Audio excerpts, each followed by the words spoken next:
Ibadallah,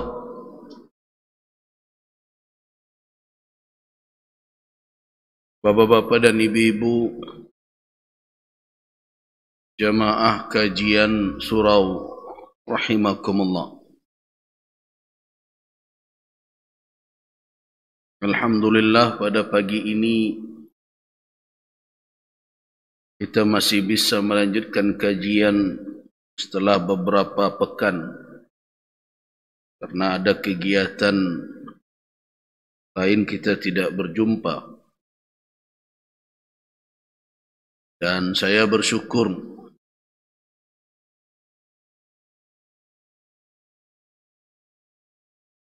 bapak-bapak dan ibu-ibu masih terus bertahan di dalam majelis ilmu.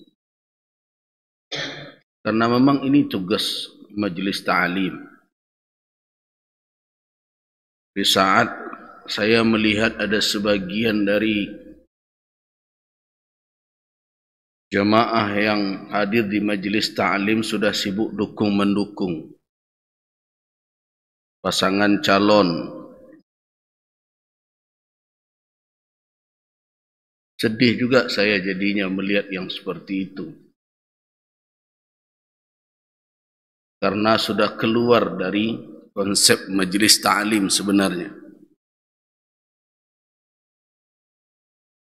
Dan saya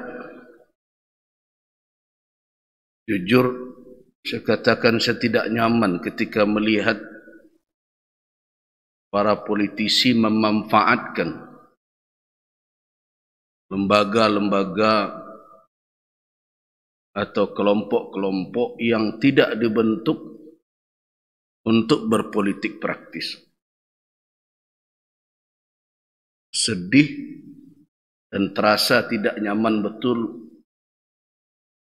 ketika dalam kondisi-kondisi seperti sekarang, lembaga-lembaga yang memang tidak dibuat untuk itu kemudian diseret ke panggung, disuruh bersorak-sorak, disuruh berteriak dukung-mendukung, seperti orang mengendorse barang dagangan. Saya cuma menghimbau saja dan tidak mungkin melarang karena memang tidak ada hak saya untuk melarang. Tapi kalau lembaga yang saya pimpin melakukan itu, tentu saya tegur.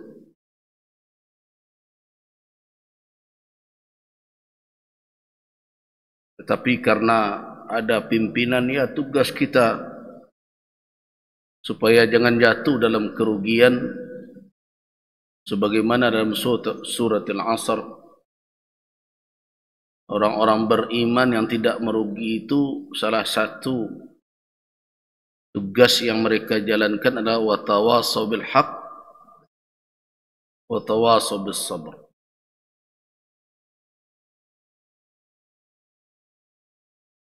Saya berharap siapa saja yang memimpin umat, yang diserahkan amanah, walaupun hanya sekian orang ya, seperti lembaga-lembaga majelis ilmu dan berbagai macam,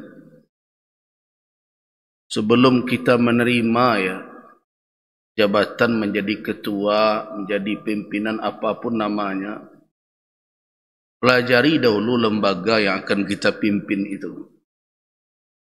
Dan setiap ditunjuk orang jadi ketua manggua, tapi mengerti dakwah apa organisasi yang disarahkan orang kawan.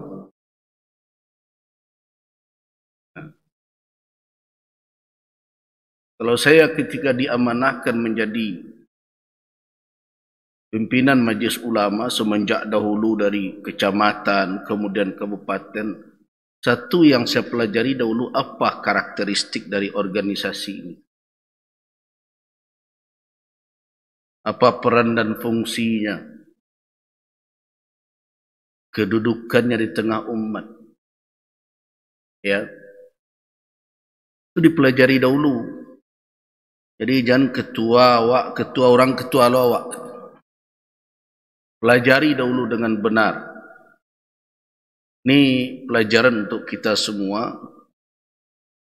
Kan banyak di dalam kehidupan bermasyarakat orang membentuk lembaga ini, kelompok ini, berbagai macam. Kadang kita diminta jadi pengurusnya, jadi sekretaris, jadi bendahara, jadi ketua, jadi apa sajalah. Pelajari dahulu lembaga itu. Lembaga apa kok? Kelompok A kok? Nah. Jadi dari situ kita tahu apa tugas kita di sana.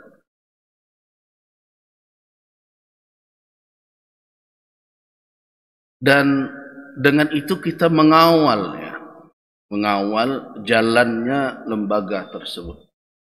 Kelompok itu sesuai dengan tujuan dia dibentuk. Itu apa? Sama dengan saya ketua Majelis Ulama Sumatera Barat, saya harus tahu. Ya. Silakan orang tidak tahu, kadang orang kan tidak tahu juga fungsi MUI. Karena itu kalau ada orang berbuat maksiat di tepi pantai, kan ketua MUI juga yang diteleponnya. Ketika itu tidak berhenti, ketua MUI juga yang dimarahinya.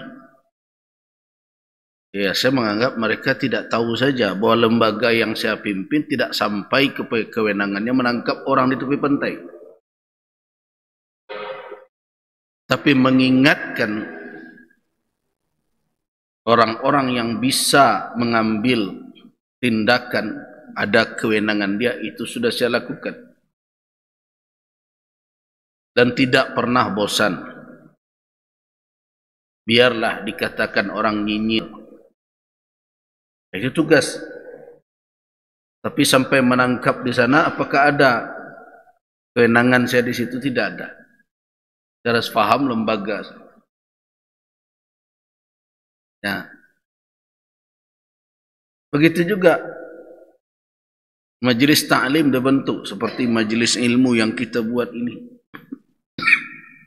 Pelajari dahulu apakah memang majelis ilmu ini atau majelis ta'lim ini dibentuk untuk jadi kelompok pendukung calon presiden atau calon legislatif. Terasa dari awal berdirinya tidak ada itu sama sekali.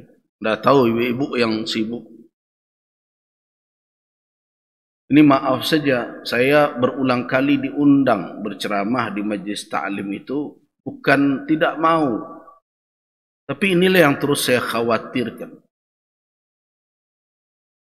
Terlalu mudah kelompok-kelompok umat ini dimanfaatkan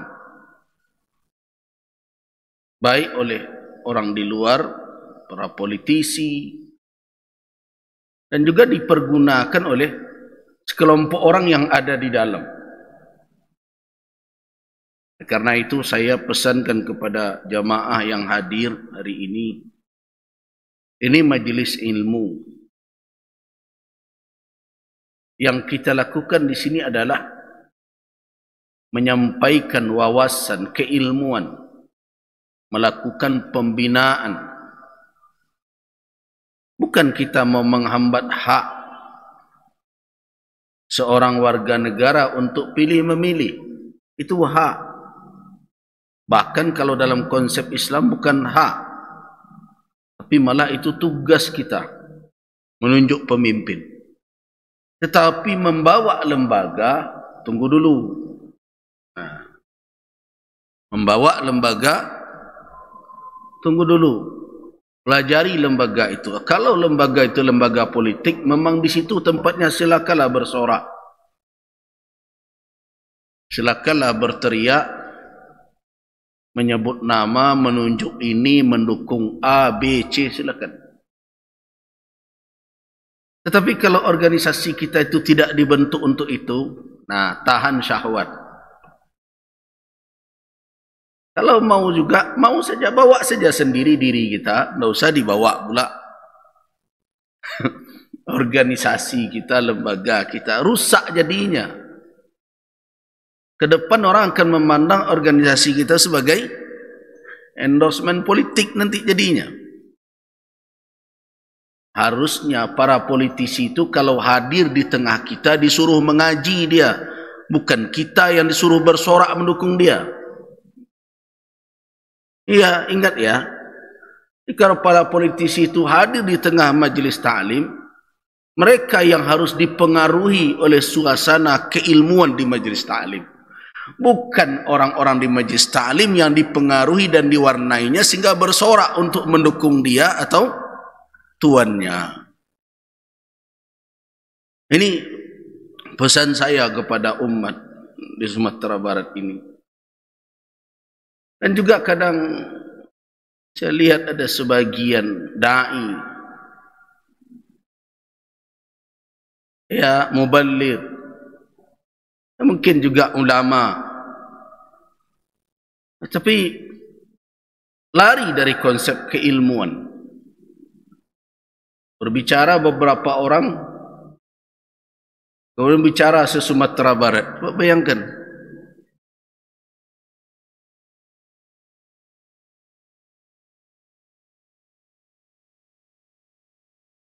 Mestinya seorang yang berilmu berbicara dengan panduan ilmu.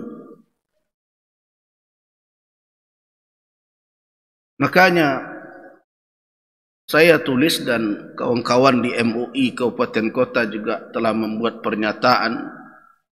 Kalau ada orang mengatas-atasnamakan ulama se-Sumatera Barat, ya, itu saya, Gus Rizal Gazahar, gelar saya Datuk Pelimo Basa, dan sekarang diamanahkan sebagai Ketua Umum MUI Sumatera Barat, tidak ikut-ikut di dalam kelompok yang mengaku se-Sumatera Barat itu. Nah, karena bagi saya, ulama itu tidak disuruh bersorak-sorak di atas panggung begitu. Ulama itu tempat bermusyawarah, tempat bertanya bagi orang-orang yang akan menduduki jabatan. Ulama itu yang akan memberikan nasihat. Bukakan dalam hadis, Nabi mencintai salah satu dari yang tiga. Ada tiga perkara yang dicintai oleh Allah. Kata Nabi SAW, salah satu antunasihu man wallahu alaikum, yaitu memberikan nasihat kepada orang yang diberikan wilayah, kewenangan atas kamu sekalian. Itu tugas keulamaan. Ini bukan diajak ke panggung bersorak untuk si fulan.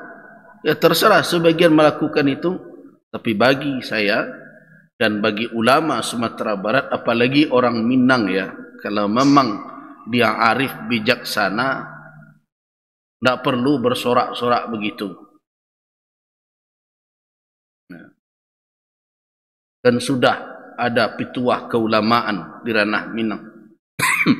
Dan itu peran dan tugas fungsi ulama di ranah Minang sederhana. Orang Minangkabau yang arif bijaksana tahu tuh bunyi kalimat itu. Apa tugas dan peran ulama, fungsinya itu? Duduknya baca min kitab, tagaknya rintang bapi tua. Itu tugas keulamaan dan itu fungsinya. Fatwa itu tidak bersorak-sorak orang. Nah, jadi karena itu saya berterima kasih kepada Bapak dan Ibu-ibu jamaah yang masih istiqamah di dalam garis keilmuan. Tetaplah belajar. Urusan kepemimpinan sudah kita berikan panduan-panduan di dalam berbagai ceramah. Sudah saya sampaikan ini konsep Islam di dalam memilih pemimpin. Tinggal memakaikan saja. Saya rasa itu sudah bersuluh matahari, bergelanggang mata orang banyak. kriteria yang diberikan oleh Islam itu jelas. Tidak sulit bagi umat untuk memakaikan kecuali kalau tertutup mata hatinya dalam melihat orang-orang yang tampil hendak memimpin bangsa ini.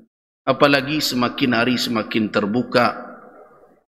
Sebagai anak bangsa memang kita sedih dan kecewa ketika berbagai aturan, peraturan, bahkan yang sangat menyedihkan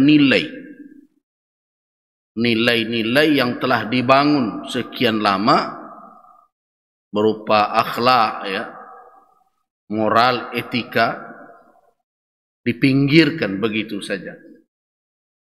Dan saya rasa sudah jelas ada keputusan-keputusan lembaga yang secara kenegaraan itu adalah suatu hal yang telah jelas. Ada keputusan tentang pelanggaran etika yang dilakukan oleh MK. Kemarin lagi ada pelanggaran etika lagi yang dilakukan oleh KPU. Ya sudah, semua itu sudah clear sebenarnya bagi umat Islam ketika kita menerapkan apa? Syarat kepemimpinan itu ada 4 sifat yang itu kita imani wajib ada pada Nabi. Dan kita berusaha untuk memilih orang yang memenuhi ke-4 sifat itu pada pemimpin. Walaupun tentu tidak bisa kita harapkan sempurna seperti Rasul. Ya, tidak mungkin. Ya, ada siddiqnya, kejujurannya, kemudian ada amanahnya, kemudian ada fatanahnya, kecerdasannya, sehingga dia bisa memahami problem yang dihadapi oleh rakyat negeri ini dan mencari solusi yang tepat dan pandai mengelola pemerintahan di dalam masa kepemimpinannya dengan cara yang baik. Dan tentu jangan lupa dia harus tabligh, dia harus bisa menyampaikan apa yang menjadi pemikiran dia. Di samping itu dia harus transparan, terbuka di dalam menyampaikan segala hal, kelemahan, keunggulan. Karena kita kan mau tahu hakikat negara kita ini seperti apa. Jangan kita sudah sekian banyak hutang yang beresiko terus dikatakannya aman-aman saja. Ini kan berbahaya nanti suatu saat. Harus ada keterbukaan. Jadi 4 sifat itu sudah mencakup dan umat Islam sebenarnya sudah pandai untuk memakaikannya. Apalagi yang hadir terus di majelis ilmu. Kalau sudah sekian kali dan sekian lama ada di majelis ilmu, di majelis ta'lim, masih belum bisa juga melihat itu, merasa tekan tu sedang mengaji itu. Ya, itu jadi pesan saya kepada ibu-ibu bapak yang ada di majelis ilmu di surau kita ini. Jalan satu-satu lo disuruh orang bersorak-sorak di pentas tu.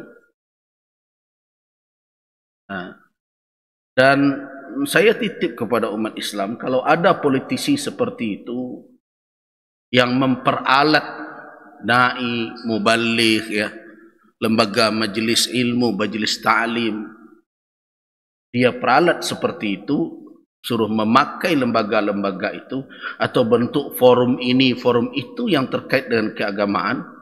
Bahkan ada pula yang memakai masjid untuk bersorak, pilihlah si fulan. Nah, kalau ada politisi seperti itu, saya bertanggung jawab di hadapan Allah Subhanahu wa taala. Orang itu tidak faham dengan peran dan kedudukan ulama dan majelis ilmu. Tidak tahu dengan peran dan fungsi masjid.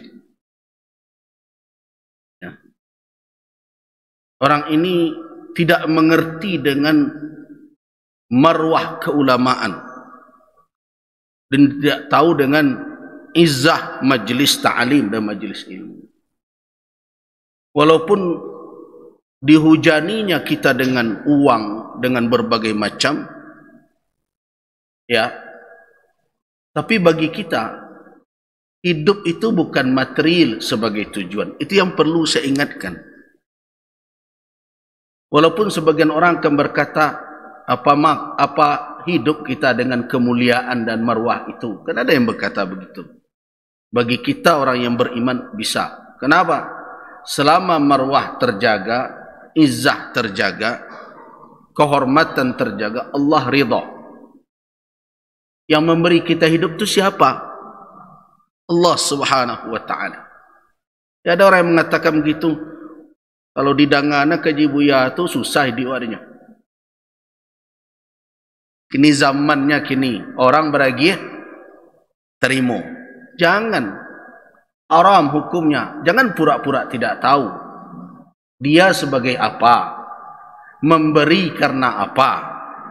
Masa kita tidak tahu? Nah, kalau kita terima bantuan itu, nah, kalau kita terima bantuan itu, berarti kita menerima dengan jalan yang tidak hak. Yang perlu diingat. Apalagi di era, di saat-saat orang sedang berkontestasi memperebutkan jabatan sekarang. Nah, masa orang Minang hilang bana kearifannya. Kalau tempuhlah basarang rendah,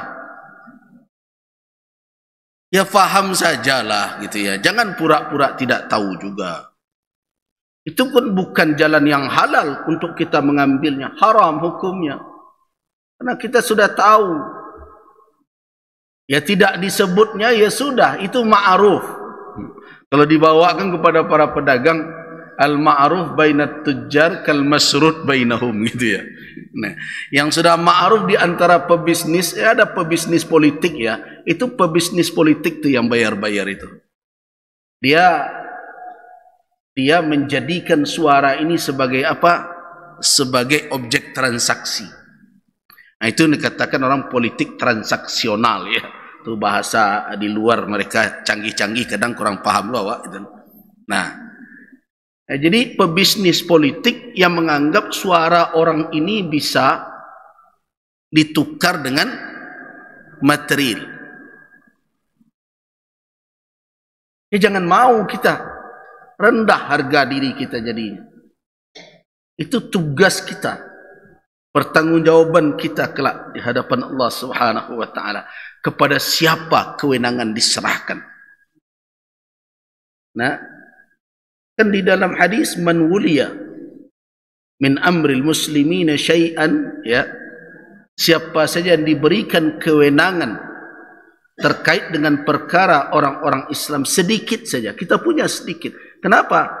Karena ketika kita memberikan wala, ya, kewenangan itu, loyalitas kita tunjuk si fulan, berarti yang kita gantungkan bukannya diri kita saja, tapi seluruh rakyat ini. Dengan satu suara itu berpengaruh. Padahal dia tahu ada orang yang lebih baik, orang yang jujur, orang yang taat, orang yang lebih cerdas, yang lebih faham, yang menempuh jalan yang lurus untuk menawarkan dirinya. Kita pilih yang lain. Berarti orang itu telah berkhianat kepada Allah, kepada Rasul, dan kepada seluruh kaum muslimin. Jadi kalau ditanya ke saya, tanpa saya menuju nama si fulan dan si fulan, karena memang ini bukan tempat berkampanye, tapi ini adalah tempat memberikan pemahaman kepada umat agar jangan tertipu di dunia dan menyesal di akhirat. Kalau ada politisi yang sudah menjadi pebisnis politik, dia pandang suara kita sebagai objek transaksi seperti itu, dan dia tidak pandai menghargai kedudukan ulama sebagai guru-guru kita, sudah dibawanya ke panggung, disorahnya bersorak untuk dia, untuk tuannya dan berbagai macam. Ya, dibawa lembaga-lembaga yang tidak dibuat untuk itu. Kan ibu-ibu bergerak juga di majelis ta'lim yang lain. Itu tidak dibuat untuk mendukung di dalam kontestasi politik. Itu dibuat untuk wadah agar ibu-ibu dan bapak-bapak punya majelis untuk menerima ilmu tentang keislaman. Sekali lagi saya ingatkan, saya tidak menghambat hak sebagai warga negara. Silakanlah bersorak, tapi lembaga jangan dibawa. Organisasi jangan dibawa. Karena dia tidak dibuat untuk itu. Walaupun sekarang godaannya berat. Apalagi yang menduduki jabatan sebagai ketua. Oh, berat sekali godaan. Makanya apa yang saya sampaikan ini mungkin sebagian orang akan menganggap aneh ini. Seharusnya Buya itu pandai mencari kesempatan nih sekarang ini. Mungkin kan ada yang berkata begitu. Terserah. Kenapa? Serah Anda lah menilai. Tapi yang jelas, saya takut kepada Allah Subhanahu wa ta'ala mengkhianati amanah yang disandangkan ke pundak saya ketika saya ditunjuk menjadi pimpinan lembaga keulamaan. Saya pelajari itu. Pedoman dasar, pedoman rumah tangganya. Karena itu ketika saya berbicara seperti ini, tahu tidak Bapak dan Ibu-ibu? Saya juga harus berdebat di tingkat nasional tentang apa yang boleh kita lakukan sebagai ulama di majelis ulama. Bapak dan Ibu-ibu tahu kan ketika akhir Desember saya bersama dengan pengurus pergi keluar. Waktu itu pergi ke Turki 10 hari. Itu pulang dari Turki, itu ada Mukernas, Musyawarah Kerja Nasional Majelis Ulama. Walaupun kondisi capek, letih, dan Sekretaris Umum, Bendahara Umum telah mewakili, tetapi Sekum bertanya, Kak hadir? Sekum saya akan panggil kakak ke saya. Ya, saya usahakan. Tak usahakan. Saya usahakan. Alhamdulillah saya hadir, walaupun 1 hari absen, hari kedua saya hadir, sampai hari ketiga saya dengar orasi beberapa orang calon itu.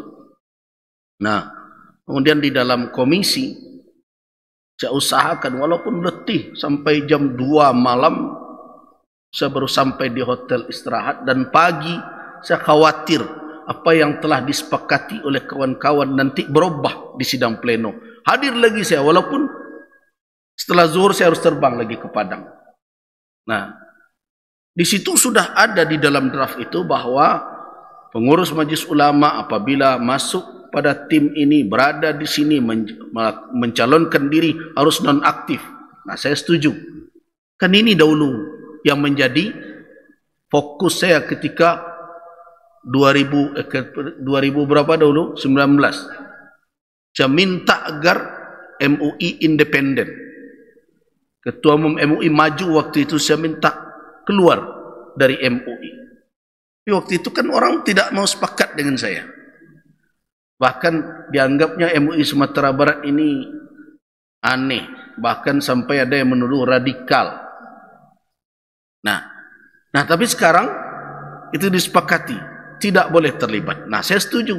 Cuma ketika itu saya bertanya di rapat komisi, saya sudah baca itu, yang ini tidak boleh, ini tidak boleh, ini tidak boleh. Terus saya katakan, yang boleh apa? Masa ulama berpangku tangan saja melihat bangsa sedang memilih pemimpin, terus ditonton saja oleh ulama? Nah, karena itu ada yang bertanya, terus apa ibu ya yang boleh? Kita sudah mengeluarkan banyak keputusan. Ada keputusan ijtima, ada fatwa. Siapa yang akan menyampaikan pesan itu kalau bukan kita? Dan kapan disampaikan kalau bukan sekarang? Nah, jadi yang selama ini ada orang yang menuduh Buya itu kan berpolitik juga. Oh iya, Kenapa tidak? Tapi politik yang saya lakukan bukan politik praktis tunjuk si fulan dan si fulan di panggung-panggung tempat kampanye itu. Tapi itu namanya politik keumatan. Memberikan wawasan kepada umat, ini keputusan ulama yang terambil dari dalil-dalil syariat. Pahamilah wahai umat Islam. Kan begitu? Kan tidak pernah saya katakan pilihlah nomor sekian, ada. Tidak. Dan tidak di masjid tempat itu. Nah, makanya ketika saya sampaikan itu, tugas kita menjelaskan kepada umat keputusan-keputusan itu. Apalagi keputusan yang di Padang Panjang.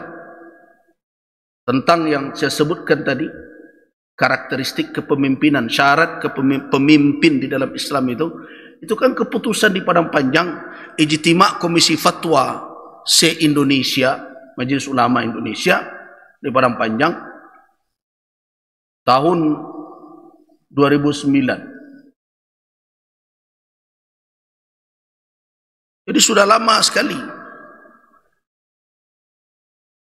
Dan saya juga secara pribadi ada tanggung jawab moral. Kenapa? Karena panitia penyelenggaranya saya dan steering komitenya saya masuk di dalam. Nah, karena itu saya usulkan ke kawan-kawan waktu itu di komisi, kita harus menjalankan tugas kita sebagai ulama, menjelaskan kepada umat keputusan-keputusan yang telah kita ambil sebagai taujihat, arahan, tausiah dalam memilih pemimpin. Akhirnya disepakati. Sepakati ada dua usulan saya yang saya pertahankan ketika itu.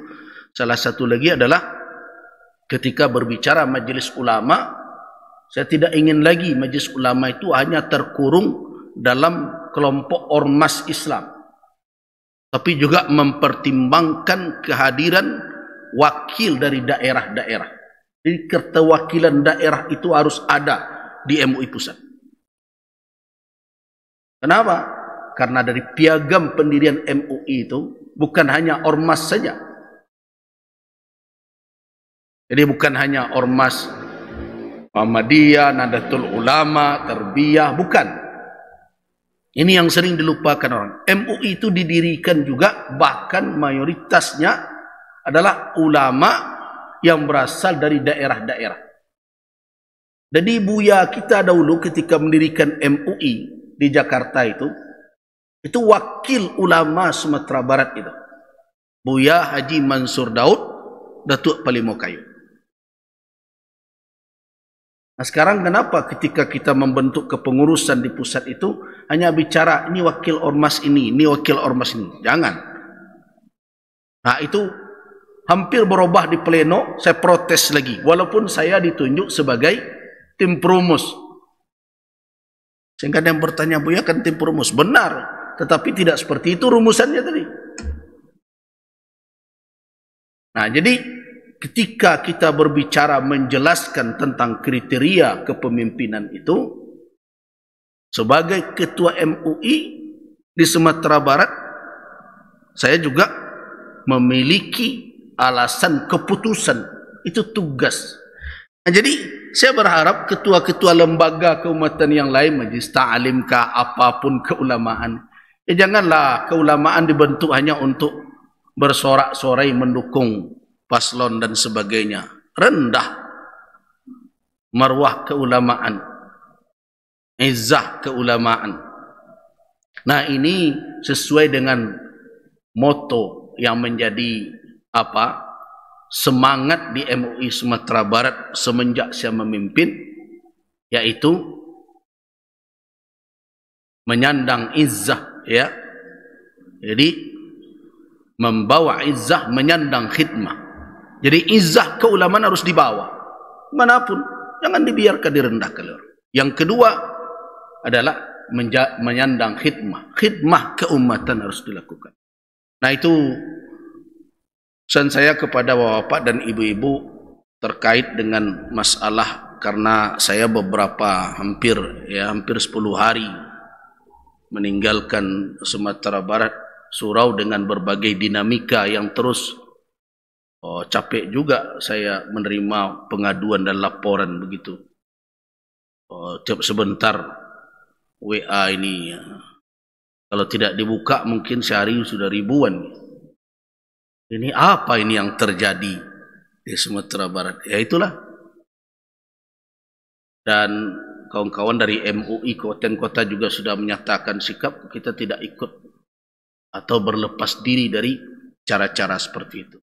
Terus politisi-politisi yang tidak tahu dengan kedudukan ulama, dengan kedudukan lembaga-lembaga yang tidak dibentuk untuk politik, kemudian diseret-seretnya, bagaimana pendapat saya? Ya sudah, itu tidak patut mewakili kita. Yang patut mewakili orang yang tahu dengan marwah ulama, kedudukan umat. Dia pandai menempatkan sesuatu pada tempatnya. Jadi bukan dibawa-bawa kemana-mana.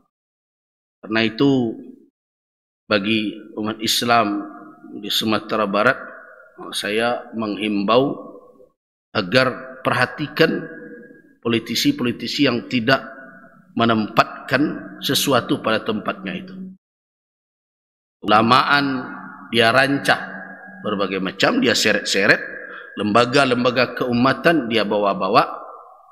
Bagaimana sikap kita? Tinggalkan saja yang seperti itu. Itu tidak memenuhi persyaratan untuk kita amanahkan kepadanya sesuatu. Tidak perlu kita tergoda dengan guyuran ya, dengan siraman berbagai macam. Bagi kita, keridhaan Allah Subhanahu wa taala yang menjadi tujuan di dalam hidup kita. Kalau kita salah dalam melangkah, betapapun banyak yang diterima, kalau Allah tidak redha, apakah akan ada keberkahan? Tidak. Nah itu Bapak dan Ibu-ibu jemaah rahimakumullah, pesan saya pada kita semua.